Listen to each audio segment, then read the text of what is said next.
In this video series, I will tell you exactly why there is no free will, there is no such thing as prophecy in this A Song of Ice and Fire series. And I will explain to you exactly how BloodRaven has manipulated this whole story from day one. And how did BloodRaven do this?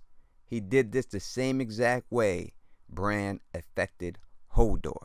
Now, whether you want to say he's evil or whether you want to say the ends justify the means, that will be up to you to decide at the end of this video series. But first, we will start with how BloodRaven caused the birth of Jon Snow.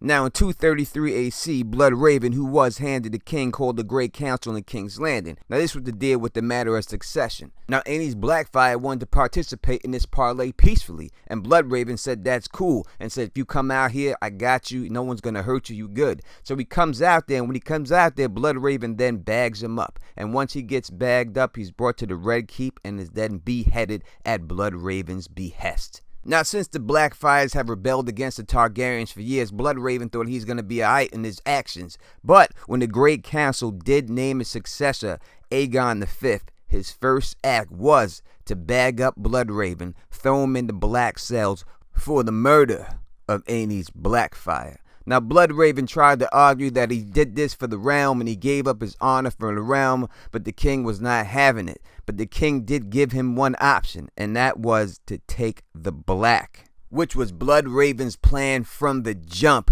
He wanted to go to the wall because he knew he had to become the three-eyed raven, because as the three-eyed raven, he sent himself all of these images. He sent himself all these visions so that he knew exactly what he had to do to become the three-eyed raven. Now, after BloodRaven disappears from the Night's Watch and, as we know, becomes the three-eyed raven, all of a sudden the king starts to have some problems. Now, this begins in 239 AC, when Prince Duncan the Small refuses his betrothal and wants to marry Jenny of Oldstones. But it's not Jenny of Oldstones that we need to concern ourselves with. It's the chick she's running with, and that is the Ghost of High Heart. And the reason we have to concern ourselves with this chick, because it's either one or two things. Number one, this is BloodRaven glamored.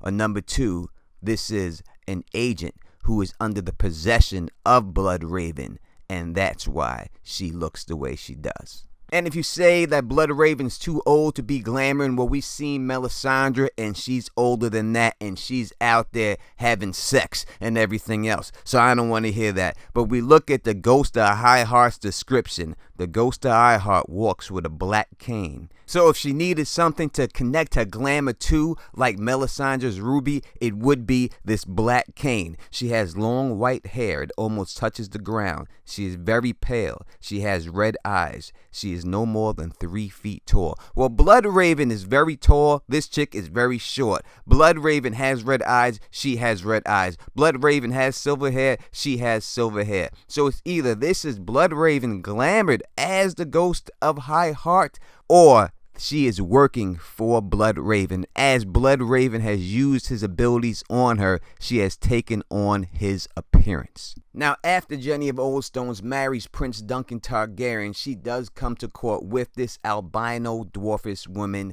who is the Wood's Witch, the Ghost of High Heart. Now, the Ghost of High Heart is the one who convinces Jaehaerys, who doesn't believe in incest, wants to go a different route. After hearing the Wood's Witch prophecy that the prince who was promised would come from the line of Aerys and Rhaella, he then insists that they get married. Now, in 258 AC, Aegon V starts having many dragon dreams. And now these dreams are being sent to him by BloodRaven. And he becomes convinced that only dragons will restore his kingdom to glory. Which leads us to 259 AC, the tragedy at Summerhall, when the king goes there with his family, convinced that he can hatch dragons because of these dreams. And that leads to all of their death. Now, we know that only death can pay for life. And the life we get here is Rhaegar Targaryen. So BloodRaven warps the mind of the person who sent him to the wall in the first place, convincing him that only dragons will help him save his kingdom, getting him to go to Summerhall using wildfire on dragon eggs. BloodRaven knew that this would cause an explosion, murdering the royal family in a huge king's blood sacrifice in order to pay for the life of Rhaegar Targaryen. Now, BloodRaven's next victim, his next step in this plan, was to drive the Mad King mad. Now, whether he wanted to drive the Mad King mad or he didn't, that will be up to you to decide, but I will tell you exactly how this all went down. Now, Aerys II Targaryen, also known as the Mad King, was the seventh and the last of the Targaryen dynasty to sit upon the Iron Throne. He did so at 262 AC through 283 AC. Now, he had children that lived, and we know who they are: Rhaegar, Viserys, and Daenerys. Now, back in the day, he wasn't known as the most intelligent cat, but he was known as a good-looking cat, and he was also known to be generous and resolute. Now, he was a very vain man, very proud, and why wouldn't he be? He is a king. But as he grew older, he became increasingly jealous, suspicious, and cruel. Now, many people will tell you that this insanity was caused by mostly the miscarriages, stillbirths, and the deaths of his 3 sons, and the brief uprising known as the Defiance of Dustindale, in which he was grabbed up and held prisoner for a year and a half by a rebellious lord.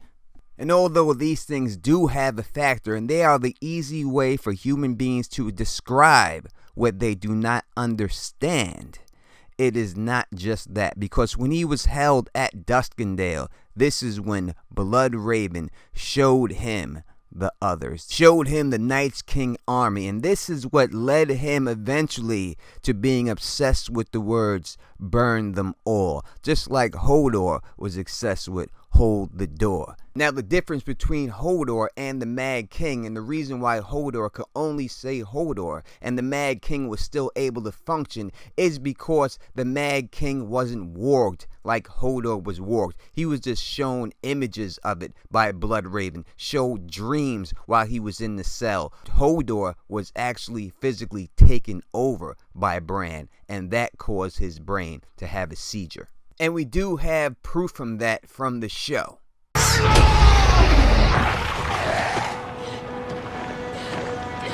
That flashback is exactly what the Mad King was shown by BloodRaven. And when he got stabbed, they're showing you that because that is the propaganda. That's why they show the ravens, and this is the reason why he got stabbed. But just because you're paranoid doesn't mean people aren't after you. And that is the case with the Mad King, because people were plotting behind his back. But BloodRaven needed him to appear to be crazy. Why? So that would give reason for the tourney of Harrenhal. And while Rhaegar was going to use this tournament to plan a coup against his father, which Varys did uncover, this wasn't BloodRaven's plan. He was just trying to set up a meeting. Now, in 281 AC, Howland Reed leaves the Isle of Faces, the year of the fall spring, to go to the tourney of Harrenhal. Now, walking across the tourney field, Howland Reed is then jumped by 3 squires who are a little bit bigger than him. But because he is a chronic man, Lyanna Stark comes across with a tourney sword and chases them off. Now, after this, she takes him back to his tent and she introduces her to her brothers and insists that he goes to the feast. Now, while they at the feast, they see the cats that ran up on Howland. Now, they try to get Howland to take revenge, but Howland's like, I'm a little bit small, and it would be messed up if I try to take revenge and get my ass kicked at the same time, so he can't do it. So later on that night, he says a prayer to the Isle of Faces. And lo and behold, his prayer is answered. Jesus, hallelujah, by a mystery knight, dubbed the Night of the Laughing Tree. And this night just so happens that this mystery knight challenges the 3 knights and defeats the 3 knights whose squires beat up Howland Reed. But when this goes down, the Mad King thinks that the Knight of the Laughing Tree's weirwood shield is laughing at him. And for this, he sends Rhaegar Targaryen to find and unmask the Knight of the Laughing Tree, which was BloodRaven's plan all along, because I believe it's this meeting and unmasking, because I believe Rhaegar did find the Knight of the Laughing Tree, unmask the Knight of the Laughing Tree, and see it was Lyanna Stark.